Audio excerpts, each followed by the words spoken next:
Here's a tip to build a player's confidence, especially if they're a perfectionist, right? You have that player that really beats themselves up.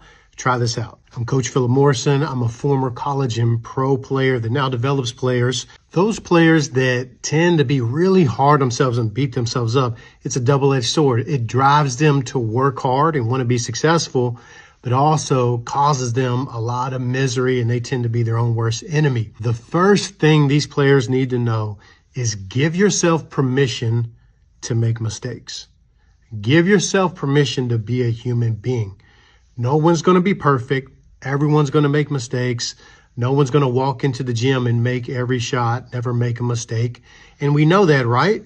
But there's power in giving yourself permission to be human and make mistakes. See, the power of this is players now accept that failure is going to happen, and it's a natural part of the process. It's okay. See, when you're a perfectionist, that's not a high standard. That's a low standard. It's just a way for you to beat yourself up because you haven't accepted that it's okay to not be perfect. You're going to mentally and emotionally always lose that battle, especially younger kids. It's almost impossible to talk to them, right?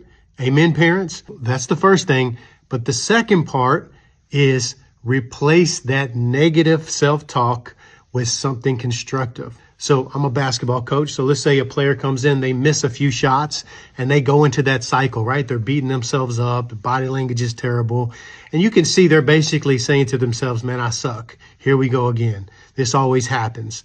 Instead of doing that, pour your energy into saying, what adjustments do I need to make? Now the player is mentally, emotionally training themselves to make adjustments. Okay, I missed that shot short. I need to hold my follow through, get my legs into it. Look, maybe you were a little off balance, so you need to get on balance. Now there's no time to worry about any negative self-talk.